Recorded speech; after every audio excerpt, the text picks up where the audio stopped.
Wak, jadi Sari ini adalah anak pertama dari dua bersaudara. Ayahnya bernama Pak Tikno dan ibunya bernama Bu Tati. Nah, Sari sama keluarganya ini tinggal di sebuah desa yang kita sebut aja lah namanya Desa Sewu ya. Nah, di Desa Sewu ini Wak, Pak Tikno atau ayahnya Wawa ini, ayahnya si Sari ini dikenal sebagai tabib atau orang pintar yang sangat kondang di sana. Dia ini memiliki kemampuan supranatural untuk bisa menyembuhkan orang sakit dan juga bisa mengusir gangguan-gangguan makhluk halus. Nah, menurut keterangannya si Sari Wak, kelebihan itu adalah warisan turun-temurun dari leluhur-leluhur sebelumnya yang merupakan salah satu tokoh yang katanya sangat dihormati kali lah di Pulau Jawa. Dan gak cuman Pak Tikno aja Wak, Sari sendiri Wawa kita ini juga peka tuh sama hal-hal gaib itu dan bisa dibilang dia ini indigo lah. Dan Sari pun sering tuh Wak diajak sama Pak Tikno ke rumah pasien-pasiennya untuk melihat prosesi pengobatan yang Pak Tikno lakukan. Pokoknya urusan kayak gini Sari itu udah terbiasa kali lah Wak, karena memang udah dibiasakan kayak gitu kan. Nah, kisah horor yang dialami sama Sari ini Wak terjadi pada sekitar tahun 2007 ketika dia mengikuti bapaknya mengobati salah satu pasien di suatu desa yang memang desa ini terkenal mistis gitu. Jadi ceritanya pada suatu hari Pak Tikno ini tiba-tiba didatangin sama seorang laki-laki paruhbaya yang bernama Pak Mukhtar. Nah, Pak Mukhtar ini bukan warga dari desa Sewa, bukan warga dari desanya si Sari, tapi dia merupakan warga desa sebelah yang kita sebut aja lah nama desa ini Desa Getih ya. Ada nama aslinya Wak, tapi Sari minta tolong disamarkan. Dan juga kalau misalnya kalian ada yang tahu nih desanya di mana, jangan ditulis di bawah ya, tolong. Ini pesan Wawa Wak ya, tolong. Nah, balik lagi. Nah, kala itu Pak Mukhtar ini meminta tolong kepada Pak Tikno untuk mengobati istrinya yang namanya Bu Sumi yang tiba-tiba menderita penyakit aneh Wak. Dimana katanya Bu Sumi ini tiba-tiba nggak sadarkan diri dan dia tidak kunjung bangun selama berhari-hari. Nah, waktu dengar itu Pak Tikno ini pun langsung menyetujui permintaan dari Pak Mukhtar dan langsung bersiap-siap untuk bergegas ke rumahnya Pak Mukhtar untuk melihat kondisi istrinya atau Bu Sumi. Tapi sebelum Pak Tikno itu pergi, kan kenapa kok suka kayak gitu ya? Sorry, maaf aku kaget. Kemarin nih kayak yang nonton kriminal pasti tahu kan. Pintu tuh suka sekrek sendiri, ada apa ya? Ada masalah kali ya? Coba aku cek. Sorry. Ini dicek nih pintunya nggak kebuka tapi macam lagi digengreng gitu loh. Wah, balik lagi ya Wak ya, mohon maaf aku kaget. Nah, sebelum Pak Tikno ini mau pergi Wak, Sari bilang, "Pak, aku ikut Pak ya, aku juga pengen lihat tuh gimana keadaannya istri Pak Mukhtar." Nah, yang biasanya bapaknya ini setuju-setuju aja kalau Sari ikut, kan biasanya mereka kayak gitu juga kan. Untuk pengobatan kali ini Wak, Pak Tikno menolak permintaan Sari. Dia bilang apa? "Untuk kali ini kamu di rumah aja, Nduk. Kasus ini nih sepertinya agak serius. Apalagi lokasinya di Desa Getih. Bapak nggak mau kamu kenapa-napa," katanya. "Oh, emang kenapa Pak kalau misalnya di Desa Getih Pak?" Nah, jadi Wak, Desa Getih ini adalah sebuah desa yang bersebelahan dengan Desa Sewu lah bisa dibilang. Ya lumayan jauh nah tapi bisa dibilang ya lumayan dekat lah, bersebelahan lah gitu pokoknya. Terus mereka tuh dipisahkan sama sebuah sungai besar gitu loh Wak. Nah, menurut isu yang beredar, Desa Getih ini terkenal akan isu mistisnya, di mana hampir semua warga di sana pasti melakukan pesugihan Wak. Hampir semua ya, bukan semuanya. Jadi masih ada juga orang yang tidak melakukan pesugihan di sana. Tapi itu udah jadi rahasia umum lah di kawasan kami itu. Dan konon katanya Wak, praktek pesugihan itu terjadi karena warga di sana ini memiliki budaya persaingan yang sangat ketat. Mereka tuh saling berlomba-lomba gitu loh Wak, untuk menjadi orang terkaya dan orang tersukses gitulah di desa mereka. Dan mirisnya lagi, apabila ada orang yang tidak punya harta atau orang yang nggak mampu gitulah, orang-orang tuh pasti bakal dikucilkan gitu sama warga. Jadi bisa dibilang tuntutan sosial di Desa Getih ini tinggi kali lah. Nah, karena Desa Getih itu punya reputasi yang kurang baik, makanya itu Pak Tikno ini pun melarang si Sari buat ikut. Tapi di sisi lain makin ngomongin kayak gitu, bapaknya makin penasaran lah karena dia terus tuh dibujuk bapaknya kan supaya diperbolehkan nih si Sari ini buat ikut. Lalu karena memang terus-terusan dibujuk sama anaknya, Pak Tikno mungkin juga nggak tega gitu kan. Akhirnya luluh lah Pak Tikno di situ. Dia bilang, "Ya udah kamu boleh ikut, tapi ingat ya, nanti waktu udah nyampe di sana kamu cukup lihat aja, lihat, nggak usah berkomentar dan tidak usah melakukan apapun," kata Pak Tikno kayak gitu kan. "Oke Pak, siap," kata Sari. Dah tuh akhirnya Pak Tikno dan juga Sari pun bergegas lah pergi ke Desa Getih dengan menaiki sepeda motor dengan posisi berada di belakangnya Pak Mukhtar. Jadi Pak Mukhtar duluan naik motor, mereka di belakang gitu ya. Dan setelah menempuh perjalanan beberapa waktu mereka pun akhirnya tiba di depan gapura Desa Getih. Ketika baru akan memasuki gapura itu, Nadia tiba-tiba langsung merinding badan aku. Nggak pernahnya aku kayak gitu kali. Kok tiba-tiba nggak enak ya perasaan aku. Kok hawanya langsung suram kali desa ini. Padahal baru sampai depan gapura nih, entahlah kayak gimana seseram apa di dalam tuh, pikir si Sari kayak gitu. Ini belum apa-apa udah merinding dia. Nah, lamunan Sari ini pun mendadak terhenti setelah Pak Tikno mengurangi laju sepeda motornya. Dan dipelankannya motornya, terus tiba-tiba bapak ini macam lagi baca doa, Wak. Nah, doa ini terdengar sangat asing bagi aku, bagi si Sari. Biasanya bapak tuh nggak pakai doa itu, nah dia nggak pakai ayat itu. Entahlah doa itu berasal dari potongan surat apa ya, tapi yang jelas setelah Pak Tikno membaca doa itu, Sari ini tiba-tiba macam bisa langsung ngafal doa tuh lah, Wak. Nah, selesai.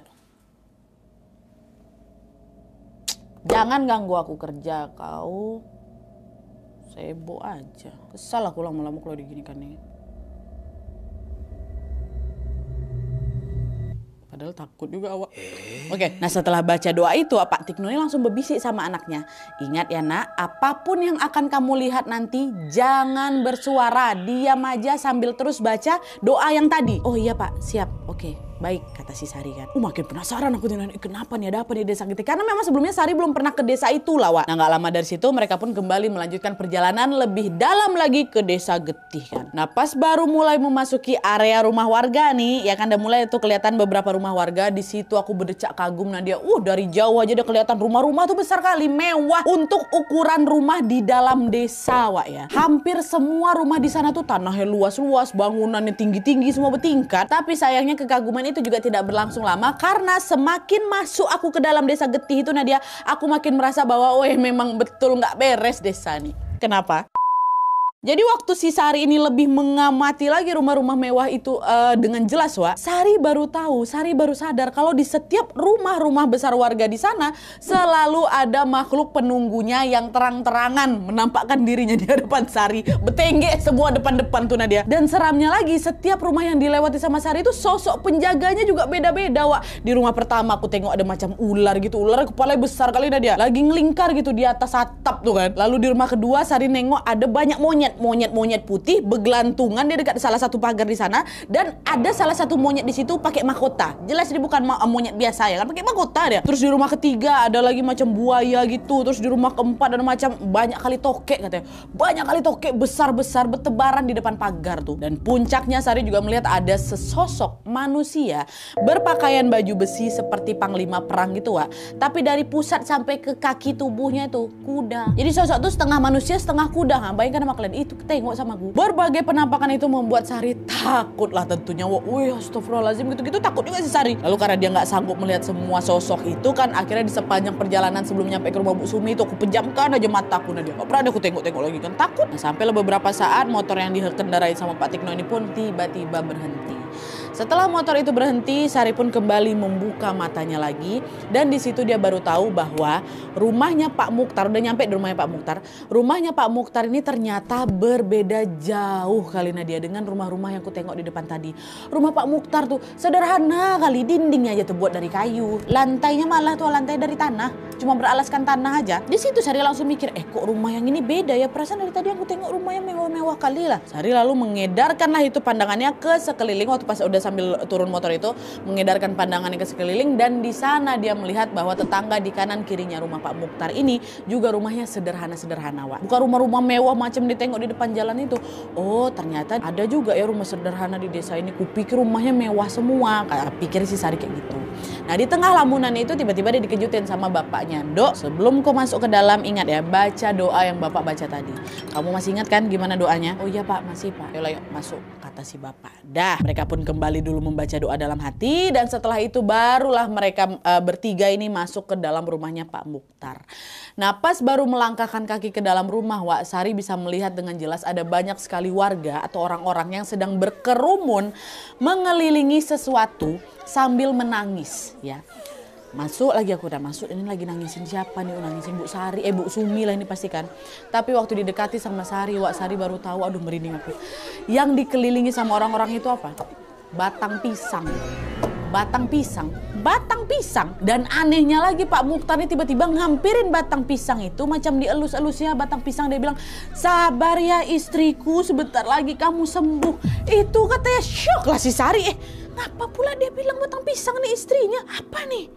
Ada apa nih? Belum sempat rasa kaget itu mereda, Wak Sari kembali dibuat tercengang lagi karena beberapa warga di sana, warga berkerumun itu ternyata lagi menyuapi batang pisang itu, Wak, sama berbagai makanan. Batang pisang tuh disuapin pisang, dikasih nasi, macam-macam, Wak. Pokoknya macam disuapin lah batang pisang tuh. Yang namanya batang pisang tuh yang makanannya dikasih meluncur lah, dia jatuh ke bawah ya kan, merosot kan. Itu yang ku tengok, Nat, itu mereka nyuapin batang pisang. Kenapa orang-orang nih? Udahlah tadi batang pohon dipeluk-peluk sama Pak Mukhtar, sekarang malah disuapin. Tapi karena Sari ingat sama pesan bapaknya tadi, udah dia memilih untuk tidak berkomentar apa-apa dan tidak melakukan apa-apa. Ingat Sari, kalau kau mau ikut kau jangan ngomong apa-apa, jangan melakukan apa-apa. Itu pesan bapaknya kan.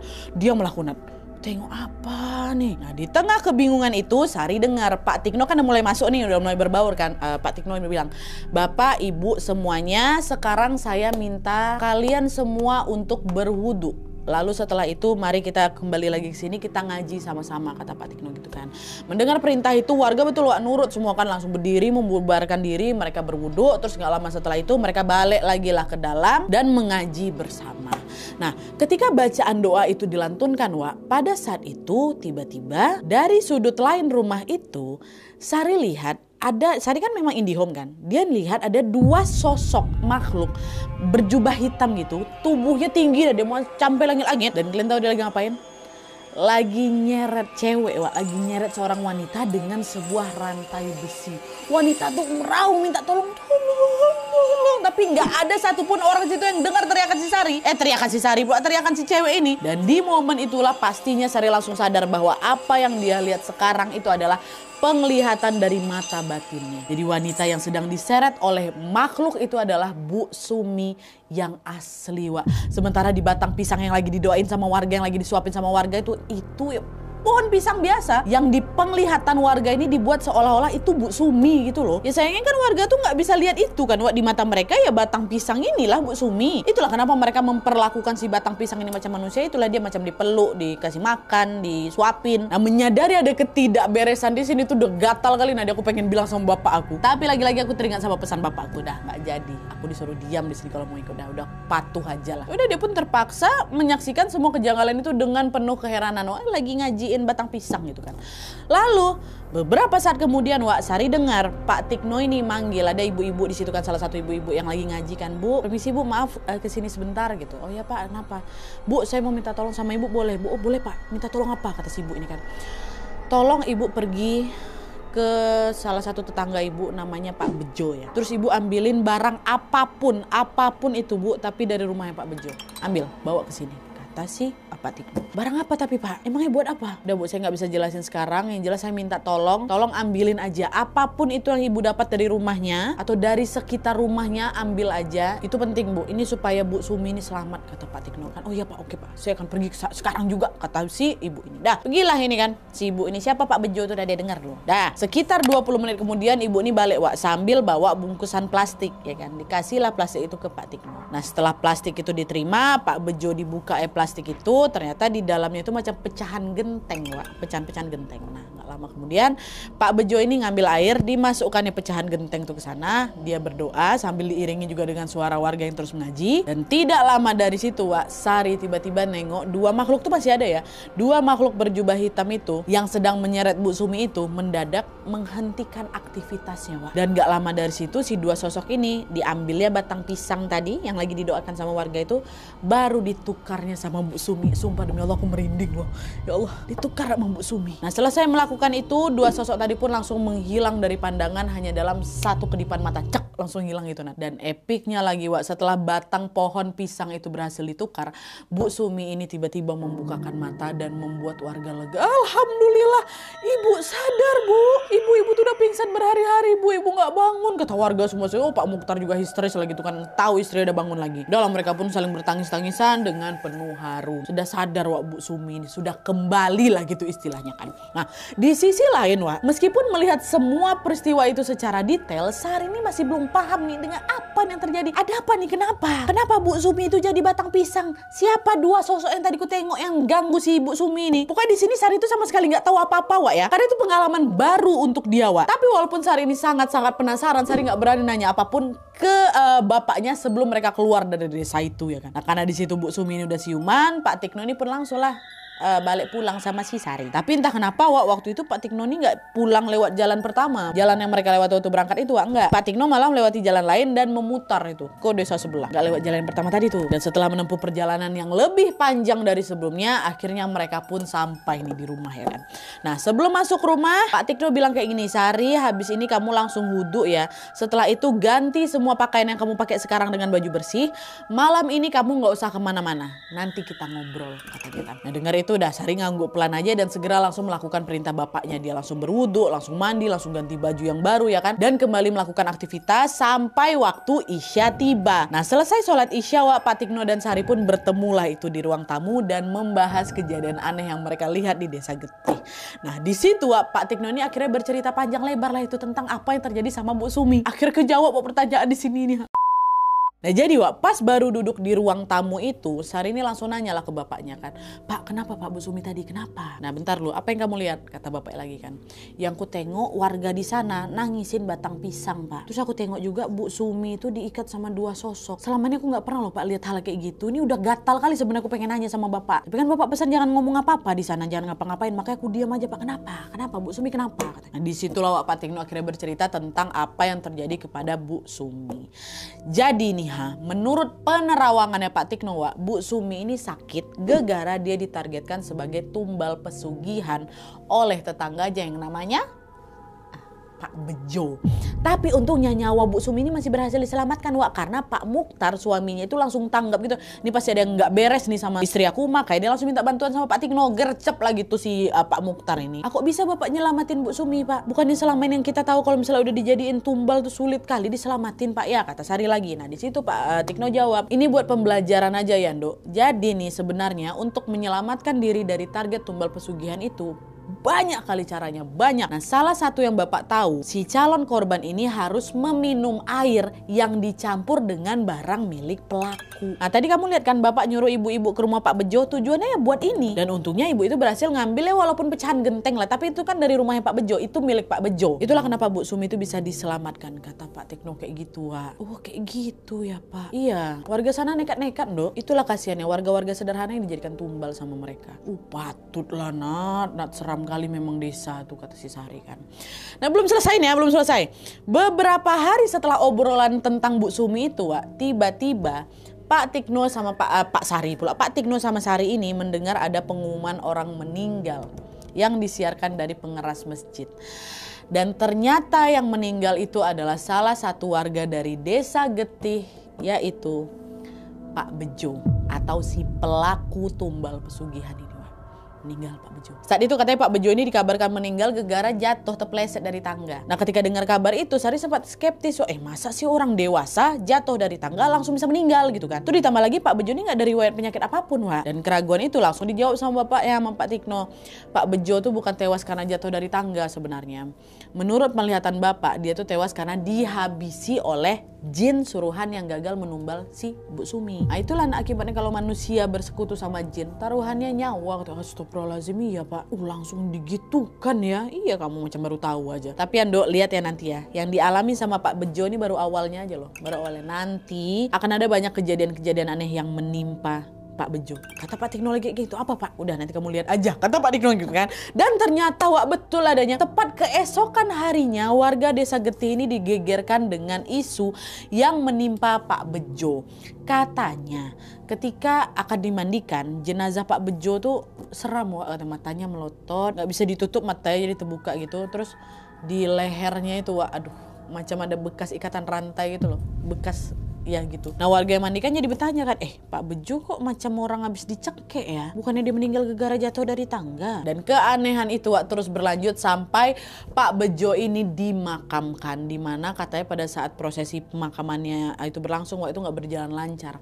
Ketika jenazah Pak Bejo ini baru mau dimakamkan, tiba-tiba turun hujan deras sekali. Sampai proses penguburan itu harus ditunda selama beberapa jam sampai nunggu hujan turun. Waktu udah mau dimasukkan. Dan setelah Pak Bejo berhasil dikuburkan pun masih ada lagi kejadian tragis yang kali ini menimpa keluarganya Pak Bejo. Ada lagi. Jadi sekitar 1 bulan gitulah setelah Pak Bejo ini meninggal Wak, ada sebuah kejadian yang menggegerkan warga Desa Getih lagi. Di mana pada suatu malam tiba-tiba rumahnya Pak Bejo ini kebakaran hebat, kebakaran sampai harta bendanya habis tak bersisa gitu lah, gosong semua. Dan ketika kebakaran itu terjadi, keluarga Pak Bejo yang ada di dalam itu ya langsung berhamburan keluar ya kan. Mereka teriak-teriak nih minta tolong, kebakaran, tolong kami, katanya kan. Cuman anehnya, meskipun mereka sudah berteriak minta tolong, ada banyak sekali saksi di Desa Getih itu yang mengatakan tidak ada satupun dari mereka atau tidak ada satupun dari warga di sana yang mendengar teriakan mereka malam itu. Jadi malam itu tuh mereka seolah tersihir gitu loh, dan tertidur lelap gitu sampai mereka nggak dengar suara apapun. Warga tuh baru sadar besok paginya tuh mereka udah bangun tidur. Dan disitulah mereka baru tahu kalau rumah Pak Bejo itu mengalami kebakaran hebat, bahkan sampai udah gosong semua ya, terbakar semua ya. Pokoknya setelah penumbalannya itu gagal, Pak Bejo sama keluarga ini mengalami kesialan berturut-turut. Pak Bejonya meninggal, jasadnya susah dimakamkan, bahkan harta benda itu ludes gegara terbakar api. Inilah kata bapak aku, nanti tengok nih, nanti ada kejadian lagi nih. Inilah dia. Tapi meskipun sudah menyaksikan rentetan tragedi mengenaskan yang menimpa Pak Bejo dan juga keluarganya akibat pesugihan, kabarnya warga dari Desa Getih masih juga melakukan hal yang sama, Nadia. Mereka masih melakukan pesugihan sampai dengan hari ini, kata si Sari. Jadi bisa dibilang praktek terlarang itu udah jadi macam budaya yang mendarah daging gitu loh, di kalangan warga Desa Getih ini, dan sulit sekali untuk dihilangkan. Astagfirullahaladzim.